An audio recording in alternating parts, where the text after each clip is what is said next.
Centre आप लोगों के बीच में खुला है। इसके डायरेक्टर रंजीत बाबू, को डायरेक्टर हकमुल्ला बाबू, बाकी हमारे तमाम जयसिंहपुर से आए हुए सभी गार्जियन, साथी, मित्र और स्थानीय बिलवा राय पंचायत के पंचायत समिति सदस्य ईद मोहम्मद साहब समेत सभी गार्जियन साथी, नौजवान साथी, होनहार बच्चे, शिक्षा के संबंध में पीछे जो शुरुआती शिक्षा जिस तरह दिया जाता है और प्रयास किया जाता है, प्रिय जेपी यादव पूर्व मुखिया विस्तार रूप से बताया। मैं थोड़ी सी इसके आगे प्रकाश डालना चाहता हूं। आज से 100 वर्ष 200 वर्ष पहले महामानव ज्योतिबा फूले की पत्नी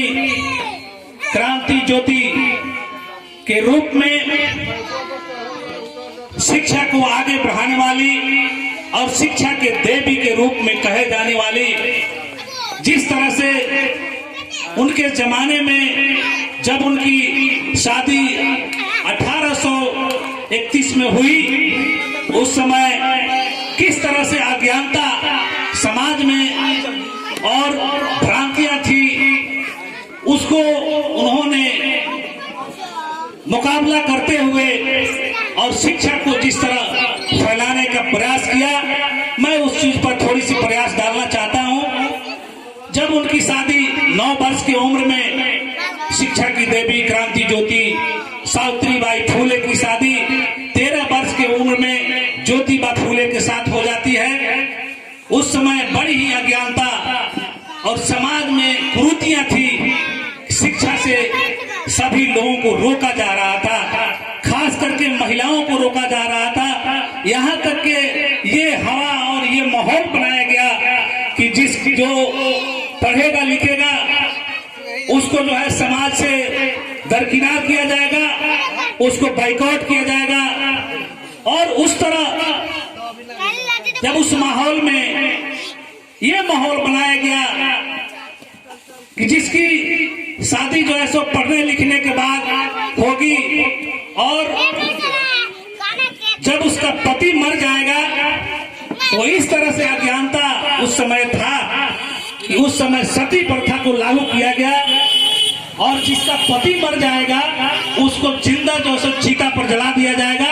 इस तरह का परसेप्शन जो है सो समाज में फैलाया गया और चला भी और लोगों ने माना भी। बल्कि इस तरह का माहौल था कि जब क्रांति ज्योति के नाम से जाने जाने वाली सावित्रीबाई फूले ने शिक्षा का प्रचार प्रसार किया, उन्होंने जब पढ़ाने के लिए जब स्कूल जाया करती थी, बल्कि उस समय तो स्कूल था ही नहीं, किसी सेंटर को कायम करके वहां पे गांव गंवाई के बच्चे को और महिलाएं को, बच्चियों को बुला करके जब शिक्षा देने का काम करती थी,